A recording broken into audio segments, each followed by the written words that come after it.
Hello guys and welcome to another Air Tycoon Online 2 episode, and today we are trying to win in the Star Channel. I just finished playing a world where I came in first and didn't record because for some reason those two things go together. And I'm going to be sharing some of the things I learned in my experience coming in first. So one of the first things I found out while on my run in first place is starting in the beginning is not as beneficial as you think. It actually has very little to do with where you end up finishing. Now, the reason for this is, as you can see, I've joined the Star Channel in 1971, where the biggest value is only 63 million, and I'll show you just how fast this gap can possibly be closed. Now, is it really easy to close gap? Is simply by being efficient with your money. Now, if each one of your dollars is making more money than the next person, you'll eventually catch up to them. So, for example, if that person uses every $10 of his value to make $1, and I use every $5 of my value to make $1, no matter how much like of a head start, as long given enough time, I'll catch up to him. And 700 turns is more than enough time to catch up. So, what is my plan this game? Now, the first thing I discovered is stopovers are ridiculously OP. It's literally not worth to have a single non-stopover route unless it is for fun.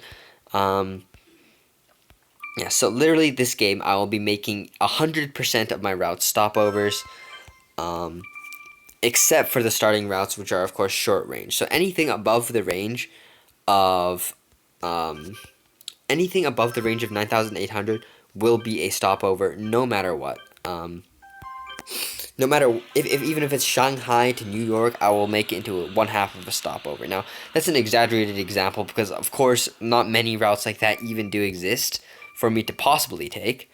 But that is just a way to kind of make my point strong that I will be only looking to make stopovers. Now, at the beginning, of course, that's not really practical because it's hard to afford a plane that can even fly a stopover. So right now, my strategy is going to be simply make short-range routes and fly many routes in order to make many possible leases. Now, why am I aiming for leases is because the 747-100 is available for lease.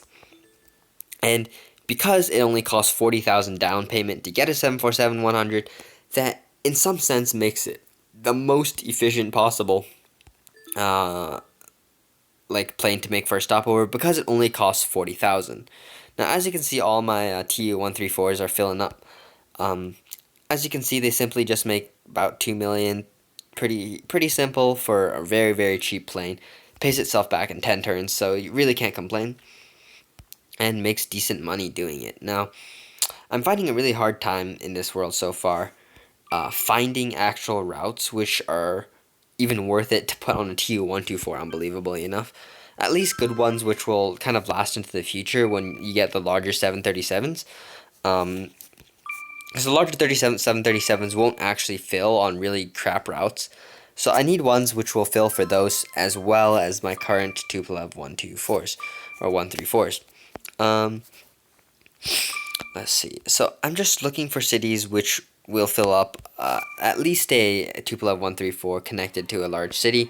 Pretty much the most efficient way I find to make routes for Tupolev 124s is simply find a large city, say for example Chicago or London, and you simply just find a small city to connect to it, which adds up to say 250 when you add the two values of tour and business up. Unfortunately, it's going to be harder than it looks to find an example of that, but Vancouver, here we go, that's 330, that's more than enough. And I can make a route from Chicago to Vancouver, and that will easily fill a Tupolev 134.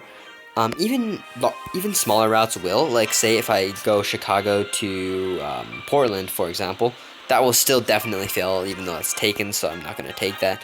Or probably even smaller, like Chicago to Columbus, will still even fill, but I just like to be on the safe side. And as you can see, I do have a bunch of 747s in my inventory, so these are going to be fun to use. Difficult to use too, because it's actually surprisingly hard to make a profitable route using 747s, as you need at least 1100 per route, I'd say, and there's surprisingly few of those even available.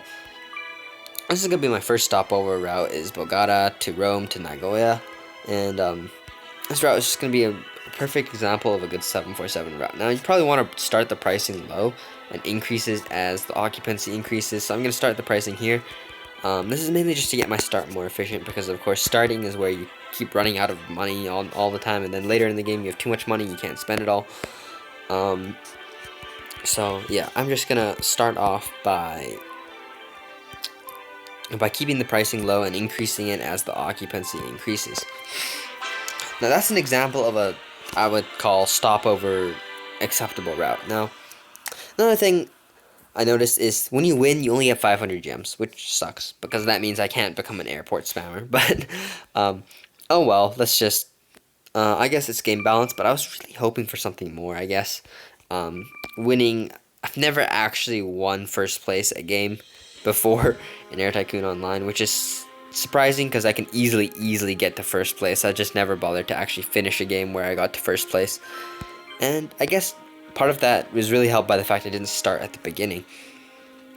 Now, continuing on, I'm gonna have to keep trying to find these 747 capable routes, or not like capable, but like make it worth it to fly 747, I guess. And it's surprisingly difficult. Now, Birmingham is often overlooked. It has overlooked enough. Okay, nobody's taken it to Seoul. And can I find a large city to land? LA has been taken. Houston and Dallas have been taken. Atlanta, New York, Chicago. No, that sucks. Alright, is anything else even worth it? I think after that, like, it drops off pretty hard and you get to Boston, because Boston's not really big at all. Yeah, it's tiny. I'd rather go Chicago, to a bigger city. Let's see what's available. Yeah, really nothing. Even like cities which I would consider kind of exotic, I'd say, like not many people know about them, are still taken. Like nothing. Geneva? But Geneva's decent. Cologne, no. Man, this is going to be difficult. I know Hamburg. Hamburg has some things available. Hamburg to Seoul to LA. Perfect. Perfect. We got one. This is going to be a long time before I find 5 routes, which I'm going to find worth it to put a 747 on. Because it's surprisingly hard to make a 747 profitable. But if you do, of course, you're going to be making a large quantity of money for the beginning of the game, at least. I would prefer having a more medium-sized stopover route, but of course, I cannot pick and choose what planes I lease. There are only so many. If you could lease Illusion 62Ms, I would be absolutely, like, so happy. Anyways, so you guys get the gist of how I'm going to start this game. I've already done it a little bit on camera, and I hope you guys enjoyed this episode. And I'll see you guys next time. Peace.